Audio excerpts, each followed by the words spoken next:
welcome to this week's edition of Navigate Your Wealth, brought to you by the team of Compass Financial. I'm your host, Kristen Oakley, and joining me in the studio, we have the CEO of Compass Financial, Karen Stawicki, and President Samantha Irish.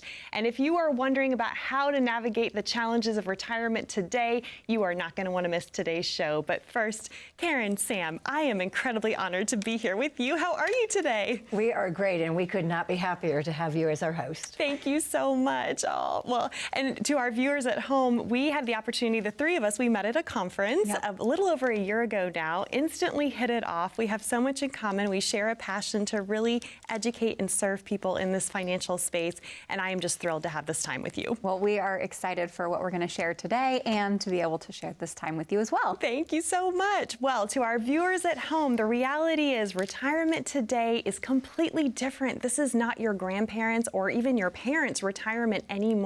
We have to be prepared for so many things that have changed in the economic landscape when it comes to retirement.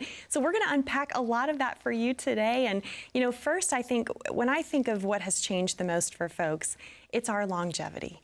We are living longer than we ever have before. And that's a great thing in a lot of ways, right? But what that means is now our money has to last us even longer. So that's why we have to start out. That's at the top of the list today for our conversation. Absolutely. And, you know, to set the stage, I think it's good to talk about our parents and grandparents. In my case, my grandparents, who typically, at 18 years old, they came right out of school and went right to work. And many of them were fortunate enough to work for companies that provided pensions. Yes. So they worked from 18 to maybe 62 years old when you could legally start collecting Social Security. So they'd worked 44 years. At the end of the working years, they got a party, they got a gold watch, and they got the promise of a check every month in their bank account or mailbox back then. Right. The thing that's so important to understand about that is that times have really changed. In that longevity that you just spoke of, those individuals took Social Security at 62 because they didn't live that long. Right. Sadly, my grandparents all died in the early 60s, so they had a couple of years of retirement and then were gone. But on average, they maybe were retired for 13 years. Roll the clock forward today, kids are getting out of high school at 18, they're going to college. Some of them are going to graduate school. Some of them aren't going to college. They're going to, they're just doing something. Right. And then they're finally getting into the workforce. Now, maybe it's 25 years old before they really get in the workforce. And when we ask them, when do you want to retire? Typically, they say, as soon as possible. Isn't that interesting? That whole FIRE thing, right? Financially independent, retire early. And so when you think about it, they want to work from 25 until maybe 55 or 60. So now they're going to work for 25 or 30 years. And their life expectancy is generally going to be much longer than that of my grandparents. Yes. And so they now have to figure out how to make that money last for 30 or 40 years. And oh, by the way, they didn't get a pension. Right. And they got Social Security, or they may get Social Security, but it is now likely going to be taxable. So the landscape has certainly changed. Well, and if you think about the math on that, you worked for 4 decades and then you were retired for maybe 1 or 2. Now we're saying you're only going to work for 2 or 3 decades and then you want to be retired for 4 or 5 decades. I mean, if you're looking at balance there, it's a little bit skewed. Yeah. So when we talk about longevity, the thing that you have to understand is that it becomes a risk multiplier. Yeah, explain what you mean by that, because that's really powerful. We're all familiar with risks that you have in retirement. You have market risk, you have interest rate risk, you have the risk of running out of money. Right. But let's talk about what happens when you live a long time. If you're only going to live 5 years after you retire, you don't actually care that the stock market went up and then it dropped. Right. If you're going to be retired for 40 years or 30 years or even 20, you care what happens to the market. Yes. You care because all of the other factors get multiplied every year you remain alive. Yes. If we only knew the date we were all going to expire, this financial planning business would be a lot easier. Really, it would, right? And we don't know that, and there's so many unknowns, and that's what we have to plan for. I think the other thing that's important, we would be remiss if we didn't talk about it, is as women in particular, we have got to pay attention to this longevity risk, because statistically, women are living, on average, at least 5-6 years longer than men. So let's talk about that. You know, it's so interesting. Being women in this industry, everyone always says, you know, is this a woman's issue? Look, it's an everyone issue. Yes, for sure. It needs to be a part of your plan because longevity is such a factor. But when it comes to women living longer, it just means that times have changed. Women are holding more assets. They are participating in the financial conversations more. They need to have the same education and they need to have the same confidence to be able to take action. Now, if you're a man and you're watching this, don't worry, this isn't going to be a woman's power episode. But you have a mother, you may have a sister, you may have a wife. This means that we need to make sure that both parties of the relationship understand the financial decisions that are being made for your household. Yes, because this is one of the things I say all the time. How you make a decision in one area of your financial life within your household is going to affect all the others. You can't afford not to look at how all these pieces fit together. Absolutely. And you know, we do have a lot of female clients. Of course, we have couples and individual men as well. But it truly has changed. The landscape, women today control $10 trillion of assets. They're not just inheriting it. They are making their way to the top and they are earning that money. And by 2030, that number is set to grow to $30 trillion. Amazing, so, isn't it? you know, the important thing is that it is important for women to understand. I used to say, I have to educate the women because as far as I'm concerned, they're going to be the last one standing holding the bag. And if they've never had a conversation because their husband took care of everything and he said, don't worry, honey, I got this. Right. All of a sudden he's gone and she's standing there going, I don't know what to do. I don't know what to do. And that was all too common. That is a perfect segue into a story. You know, I have a friend, she wasn't even a client at the time, just a good friend of mine. And in her household, her husband is the one that makes the financial decisions. They obviously are equal parties, but it's easier for them if they delegate who's responsible for certain tasks. Sure. In her case, every time she sits down in a financial meeting, her financial advisor, who's also a woman, only speaks to her husband because she knows that she's not the financial decision maker. So now she's just sitting in the meeting, listening, but doesn't feel comfortable to ask the questions, but also doesn't feel comfortable that if something happened to her husband, that she would know what even to do. So with my recommendation, I was like, look, here's what you need to do. Pick up the phone or schedule an appointment with that advisor. Just one-on-one, just the two of you. It doesn't mean that your husband, because that's what works in your relationship, can't continue to be the decision maker. Sure. But you need to have a relationship. Otherwise, one of two things is going to happen. A, if he passes, you probably aren't going to stick with that financial advisor. Right. Or B, you're going to be so overwhelmed in a time where you're already devastated by the loss that now you're having to make difficult decisions with somebody that you don't have a relationship with. I said, look, if your advisor is not open to that, then you're not with the right advisor. Absolutely. And ultimately, that was the decision that her and her husband made, is that they weren't with the right advisor. Now they're with Compass Financial. We love having group meetings, even if there's just one decision maker. It gives us the confidence to know that if something were to happen, she'd be able to pick up the phone and call us, and we could talk her through it. Absolutely. Yeah, and that's such an empowering thing. I think, you know, to your point, this is for all people. This is not just for women, but like it or not, women need to engage in more financial planning for men because statistically, we're going to be around longer and you have to know how to make your money last even longer typically than for your spouse or partner. Absolutely. Yeah. Listen, the world has changed, and that means that your retirement plan might need to change with it.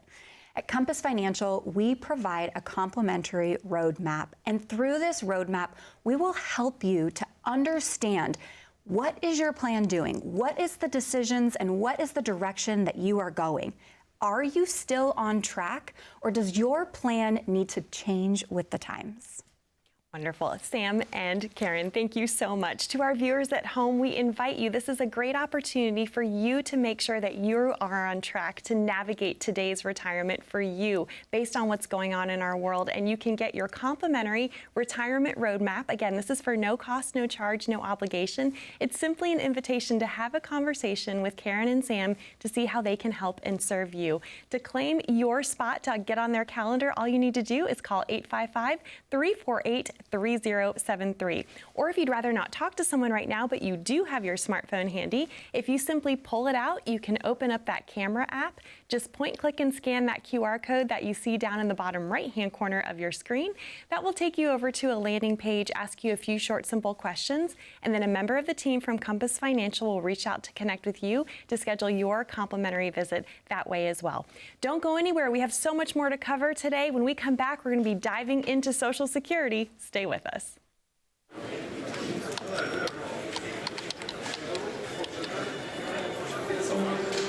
The work never seems to end until the day it finally does.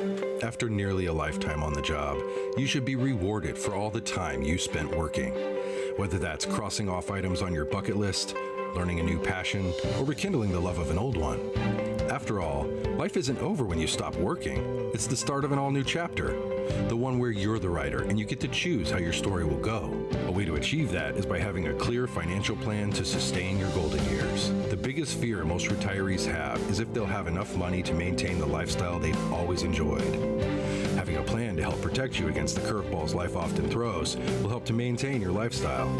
Call today to get your free written financial plan so you may live every day to the fullest and enjoy the retirement of your dreams.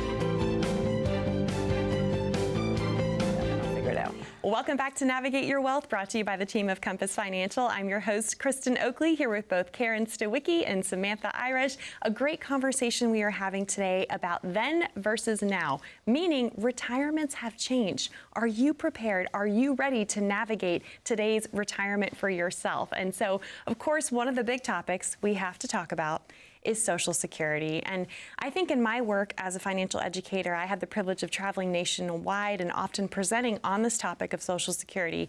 There's really two big questions at the top of everyone's minds, and I know we're going to get into a little bit of both of these today. One is, when should I claim my Social Security, right? Given that we're living longer than we ever have before, as we talked about already. But also, will it be there for me? That's a big concern at the top of everyone's mind. So I'm really excited to hear what you have to share on that subject today. Well, we are definitely going to unpack the when, because we have a little unconventional thinking on that I can't wait to get into. But before we get into that, I do want to talk about, is it going to be there? You know, Roosevelt started in 1936. 37, and it's been there. And you have to remember that those elected officials get their votes from their constituents who are all wanting to or already collecting Social Security. Isn't that interesting, right? Yes. So what I have found over the years is that they're not going to eliminate Social Security. They just have a little shell game going on. You may remember that when Social Security was first introduced, it was 100% tax-free income. That's changed. That has changed so that now, as a single filer, if you earn over $25,000 or $32,000, you have the privilege of having up to 50% or 85% of your Social Security be taxable.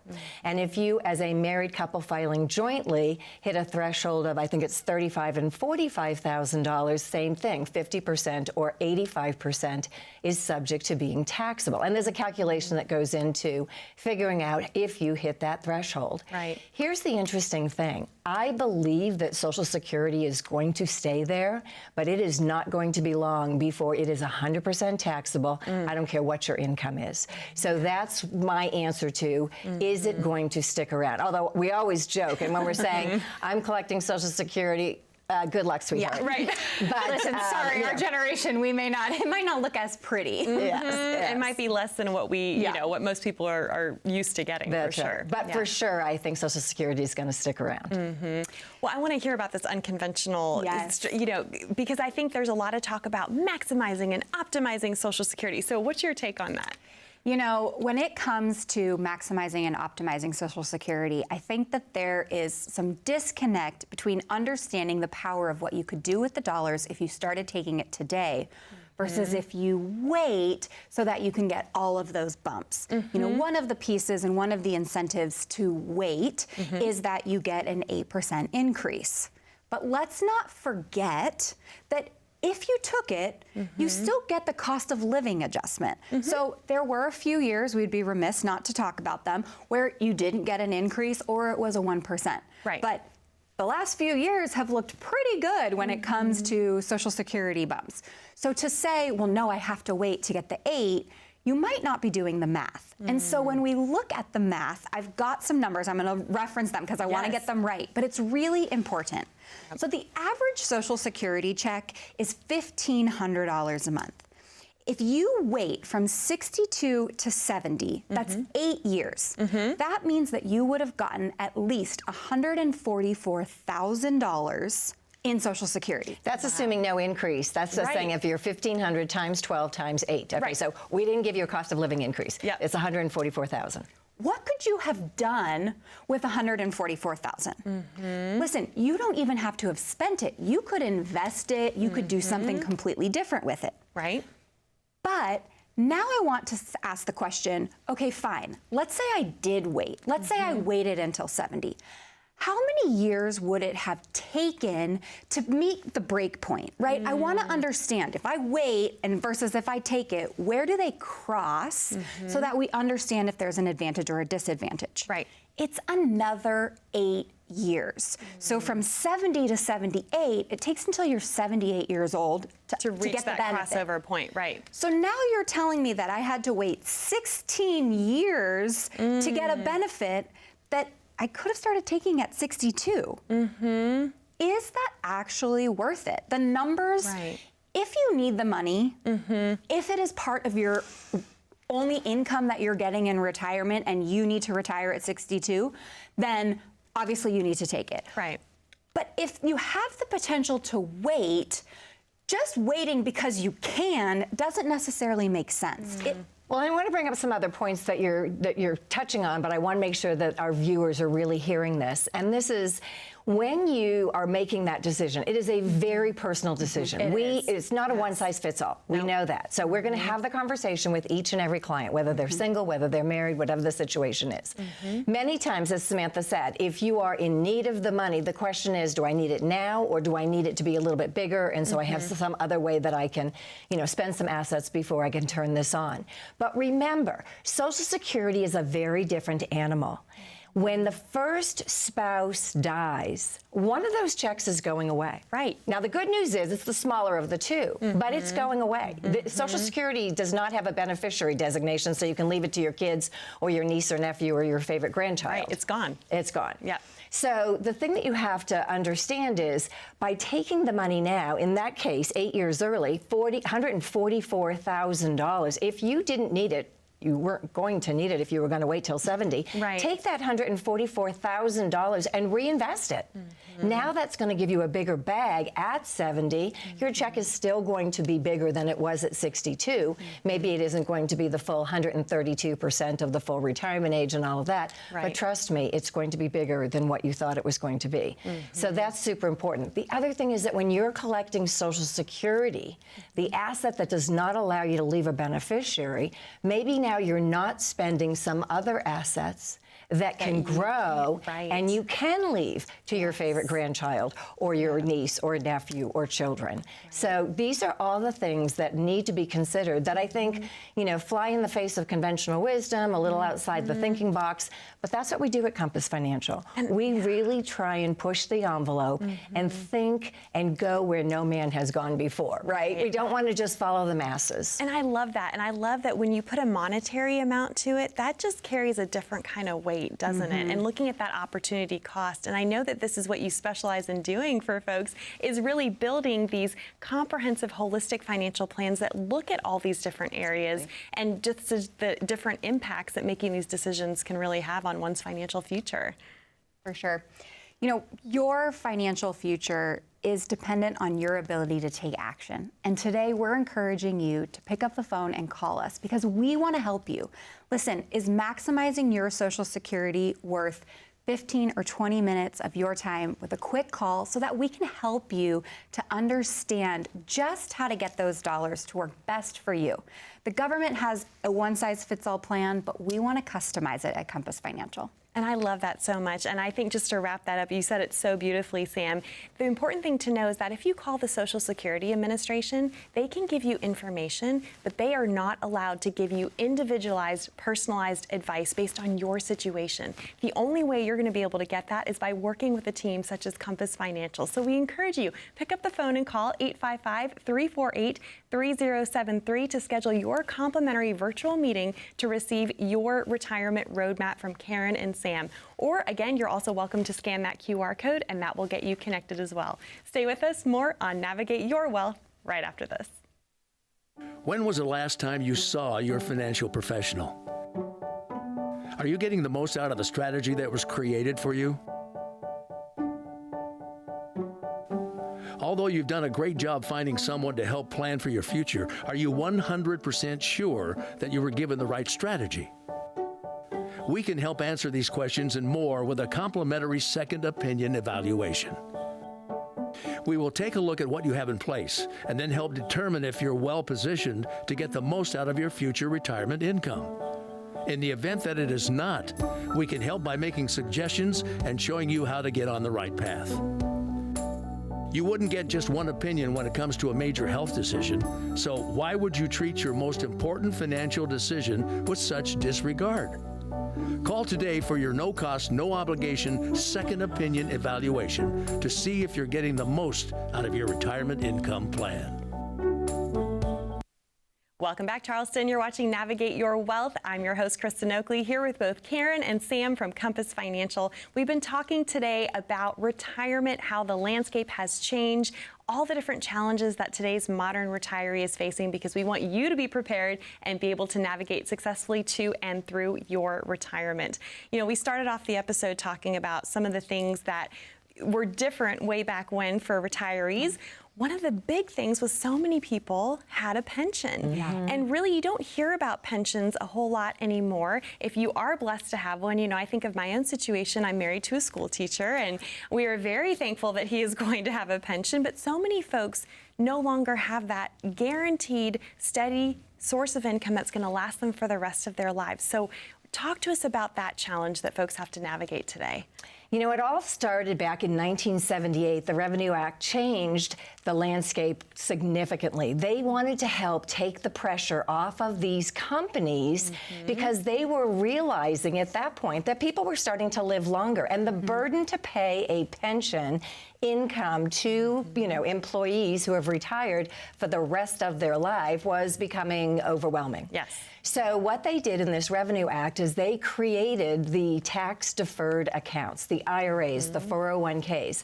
Now, the good news is with a 401k, your company is, you know, setting it up, and in many cases, they do create a company match. So they, you know, but they want you to have some skin in the game.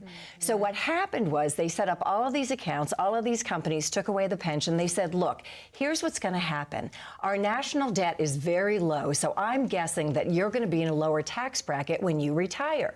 So 40 years later, what's happened? Well, you've all done a tremendous job of saving and creating very large IRA and 401k balances, while at the same time, the government has done a not so good job of keeping their debt down. The national debt today is overwhelming. Overwhelming. 34 billion, that's with a trillion. Trillion. Oh my gosh, trillion. I know, I get confused. Yeah. $1 trillion. And so sadly, what's happening is you went in believing one thing and came out with a different reality. And so that is where most of our focus for our clients is. We do a lot of tax strategizing because there are ways for you to pay the least amount on those retirement accounts that is legally possible, but you need to understand what they are. And I know we talk about those in some other shows. For sure. Well, and, you know, when we talk about a pension, I do think that it's important for us to recognize that there's two factors. Either you have one, you're blessed to have one. I myself am married to a government employee, so we understand and we talk about the value of the pension.